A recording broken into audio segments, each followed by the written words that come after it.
Une sonde gastrique pour mon bébé? Léa a 1 mois et ne grossit pas bien. Pour l'aider à prendre des forces, les médecins nous parlent de sonde nasogastrique. Léa a du mal à prendre du poids et les tétées sont difficiles. Elle mange peu et dort toute la journée. On a dû la faire hospitaliser, ça nous inquiète beaucoup.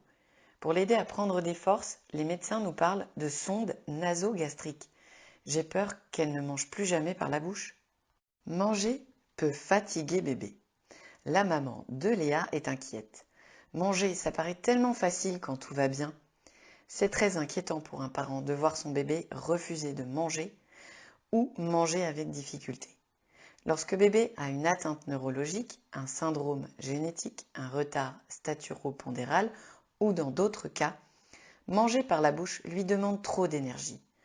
Dans toutes ces situations, les médecins peuvent décider de mettre temporairement une sonde nasogastrique pour aider l'enfant à reprendre des forces. La sonde nasogastrique.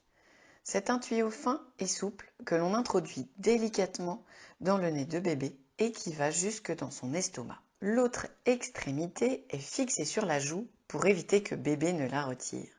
Cette sonde va compléter l'alimentation de Léa par la bouche sur les tétées où elle ne mange pas suffisamment. Il est très important de continuer à lui donner à manger par la bouche autant que possible. La succion est une fonction qui s'entraîne tous les jours. Dans la situation de Léa, la sonde sera utilisée uniquement pour compléter son alimentation. Elle sera utile le temps qu'elle grandisse et grossisse suffisamment pour pouvoir manger toute seule au sein ou au biberon. Cela peut prendre quelques jours, parfois quelques semaines, parfois encore un peu plus. Cela dépend de chaque enfant, de sa situation et du contexte qui ont conduit à la mise en place de cette sonde. Et l'orthophonie dans tout ça? L'orthophoniste travaille autour de l'alimentation à tout âge de la vie. Pendant l'hospitalisation, il proposera à Léa un bilan des fonctions oro-myofaciales et de l'oralité. Lors du bilan, il observera Léa pendant un temps de repas et en dehors. Il regardera comment elle place sa langue, comment elle tète. Il apportera des aides pour soutenir l'alimentation par la bouche. À la sortie d'hospitalisation, il accompagnera Léa et sa famille le temps de l'alimentation par sonde, la nutrition artificielle. Il encouragera les prises alimentaires de Léa grâce à des adaptations. Il l'aidera à développer des sensations agréables autour de la bouche. Il proposera à la famille des stimulations pour aider Léa à mieux manger. À quoi sert la bouche? À l'âge de Léa, la bouche sert à manger grâce à la succion. Mais c'est aussi un incroyable lieu de découverte du monde. Dans quelques mois, il faudra l'encourager à mettre en bouche des hochets de dentition ou ses doigts. Bébé pourra découvrir les textures, chatouiller certaines zones dans sa bouche et s'entraîner à mâchonner.